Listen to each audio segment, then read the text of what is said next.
வேர்க்கடலை கத்திரிக்காய் காரக்குழம்பு சுட சுட சாதத்தோடு சேர்த்து சாப்பிட்டா நல்லாயிருக்கும். களிக்கும் நல்லாயிருக்கும், சப்பாத்திக்கும் சாப்பிட்லாம் நல்லாயிருக்கும்.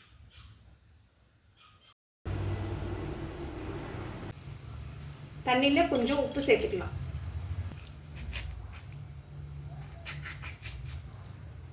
கத்திரிக்காவை கட் பண்ணி உப்பு தண்ணியில் சேர்த்துடலாம். காம்பை கட் பண்ணிடலாங்க. இந்த சைடு இருக்கிறதையும் எடுத்துடலாம். இப்போ 2ஆக கட் பண்ணி இப்படி 4ஆக கட் பண்ணி சேர்த்துக்கலாம். 3 டேபிள் ஸ்பூன் எண்ணெயை சேர்த்துக்கலாங்க. இப்போ இந்த 5 கத்திரிக்காவை எண்ணெயில் சேர்த்துடலாங்க. இந்த கத்திரிக்காவை நம்ம ஒரு 50% வதக்கிக்கலாங்க. பாதி அளவு வதங்கினா போதும். லோ ஃப்ளேமில் வதக்கிக்கலாம்.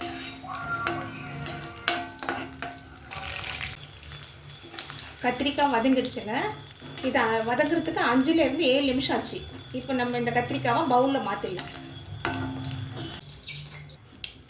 இப்போ நம்ம கத்திரிக்காய் வதக்கின எண்ணெயில் 1/2 டீஸ்பூன் கடுகு சேர்த்துக்கலாங்க. 1/4 டீஸ்பூன் வெந்தயம் சேர்த்துக்கலாம். 1/2 ஸ்பூன் சீரகம் சேர்த்துக்கலாம். கடுகும் சீரகம் பொரியணுங்க. இப்போ 2 ஈர்க்கு கருவேப்பிலை சேர்த்துக்கலாம். 2 பச்சை மிளகாய் நீல வாக்கில் கட் பண்ணி சேர்த்துக்கலாம். ஒரு 10 பல்லு பூண்டு சேர்த்துக்கலாம். 1 நிமிஷம் வதக்கிக்கலாங்க. வதங்கிடுச்சுங்க. ஒரு பெரிய சைஸ் வெங்காயம் குறுக்கில் இதை மாதிரி நைஸாக கட் பண்ணி சேர்த்துக்கலாம். வெங்காயம் கொஞ்சம் நிறம் மாற வரைக்கும் வதக்கிக்கலாங்க. இது நிறம் மாறுற வரைக்கும் வதக்கினா தான் டேஸ்ட் நல்லாயிருக்கும். வெங்காயம் வதங்கிடுச்சுங்க. காரக்குழம்பு பண்ணுறதுனால கொஞ்சம் எண்ணெயும் அதிகமாக இருந்தால் தான் நல்லாயிருக்கும். பெரிய சைஸ் தக்காளி ஒன்றுங்க இந்த மாதிரி கட் பண்ணி சேர்த்துக்கலாம். தக்காளி குழையணுங்க. குழையிற வரைக்கும் வதக்கிக்கலாம் லோ ஃப்ளேமில். தக்காளி வதங்கிடுச்சுங்க. வேர்க்கடலை ஓவர் நைட்டு ஒரு கைப்பிடி நிறைய ஓவர் நைட்டு ஊற வச்சுருக்கேன். இந்த வேர்க்கடலையை இப்படி சேர்த்துக்கலாம். நீங்கள் வேணுமென்னா வெந்நீரில் ஒரு 2 மணி நேரம் ஊற வச்சு கூட சேர்த்துக்கலாங்க. ஒரு 5 நிமிஷம் லோ ஃப்ளேமில் வதக்கிக்கலாங்க. 1/4 டீஸ்பூன் மஞ்சள் சேர்த்துக்கலாங்க.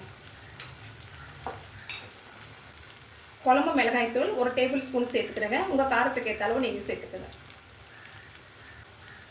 1 நிமிஷம் இந்த மசாலாலாம் வதக்கிக்கலாங்க.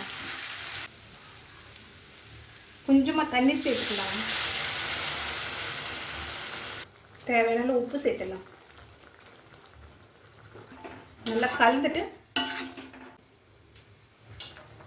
மூடி போட்டு லோ ஃப்ளேமில் ஒரு 5 நிமிஷம் வேக வச்சுக்கலாம்.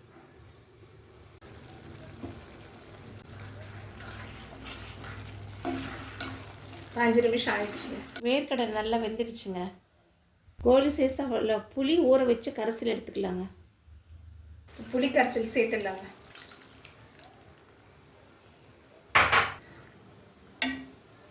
தேவையான அளவு தண்ணி சேர்த்துக்கலாம்.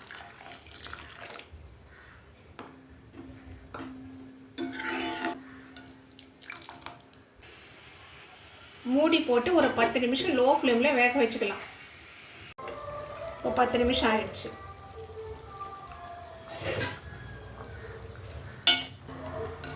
வெந்துடுச்சு. பாதி அளவு வேக வச்சிருக்கிற கத்திரிக்காவை சேர்த்துக்கலாம். மூடி போட்டு ஒரு 10 நிமிஷம் லோ ஃப்ளேமில் வேக வச்சுக்கலாம்.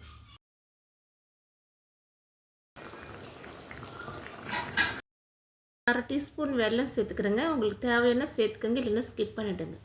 வெல்லம் போட்டு கலந்து விட்டுட்டு ஸ்டவ் ஆஃப் பண்ணிடலாங்க.